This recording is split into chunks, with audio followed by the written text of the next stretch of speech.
Energy is obviously a very important issue not only in Wyoming but throughout the American West. Senator McCain has said that we should drill offshore to get oil now to deal with $4 gasoline. He's also talked about 45 new nuclear plants. And there will be additional pressure to drill in environmentally sensitive areas in the American West. You were opposed to that 4 years ago.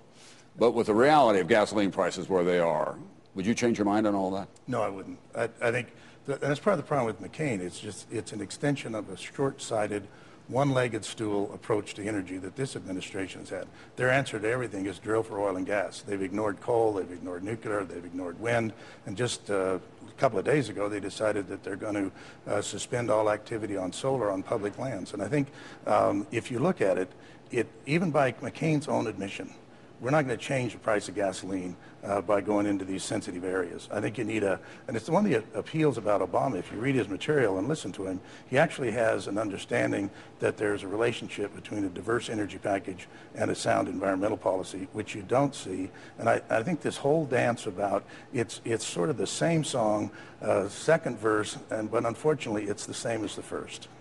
You're sitting on a mountain of coal here in Wyoming. Montana's doing the same thing. Yeah. Jim Hansen, who's one of the leading climate scientists in the world, working for NASA, said just last week, we have to have a moratorium on new coal-driven power plants in the country. Isn't that a wise decision, given what global climate change is doing to this country? Yeah. I mean, the problem with that is that it assumes that somehow if you do it in the United States, it's going to happen worldwide. But more importantly, when people do that, they need to take a look at what that drives. What that drives is a shift to natural gas. And a lot of the natural gas that's produced, including some of it in Wyoming, has higher CO2 emissions than anybody envisions. There are places in Wyoming where you do processed gas that for every unit of natural gas that's produced, you produce and emit 2 units of CO2 into the air. So I think the need is to have a more balanced approach that is actually thought about where we need to be 20 years from now, not where we need to be in the November election. Do you think nuclear power is in our future? Absolutely. I think that ultimately there's such a growth both in the United States and worldwide in terms of demand for energy. We're going to have greater emphasis on energy efficiency and all of the other sources, including the renewables. Because, I mean, a state like Wyoming is known for fossil fuel, but our greatest growth in energy production right now is in wind energy. And we're one of those states that if they can figure out transmission, which we're working on, and is in Obama's...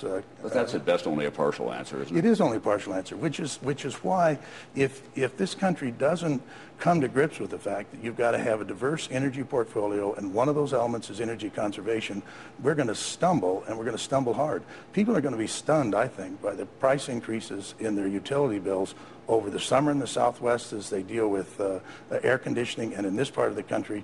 Currently, the current filings for utility rate increases in Wyoming are about 70% increase in the fall. Governor Ritter, would you take a nuclear power plant in Colorado? Well, I think that Governor Freudenthal is right. It's going to be part of our future as a country. It already provides about 20% of the energy to this country. But I think the thing that we both are saying is we have to have a national energy policy, and it has to be a combination of how we produce traditional resources and how we do it in a clean way. We should load up on research and development for clean coal, and quite frankly, we have not done that, but as well have renewable portfolio standards that make a difference, that get up to 20 or 25%, and then in addition to that, just ask how we put them on the grid, and finally look at the place that nuclear plays, not finally, then do conservation and efficiency as a part of that as well, and incentivize conservation and efficiency. And you do all that, you get to the place where you have a national policy and you really begin to address greenhouse gases. You're going to be the host of the Democratic National Convention in Denver this summer. It's only a guess, but I'll bet there are going to be some activists there who are going to say, just as Jim Hansen did last week, we can't have any new coal-driven power plants in this country. You're going to pick up the phone and call your friend Governor Freudenthal and say, sorry about that? Well, what I think we'll do is talk to them about all the things that we are doing. That convention's going to be the greenest convention since the invention of electricity. Woody biomass was used, you know, back in the day. But since the invention of electricity, this will be the greenest convention, and we're making every effort to do that because we think, number one, it's the right thing to do, but we also believe we can showcase the kinds of ways that you can really run green electricity into a major site like the convention, use recyclables, use reusable material, all sorts of ways of us thinking about it, because, Tom, at the end of the day, I believe that my kids will consume energy differently than we do today, but as a country we'll produce it differently, and who better than a national political party to say these are the ways that we can do it as a country.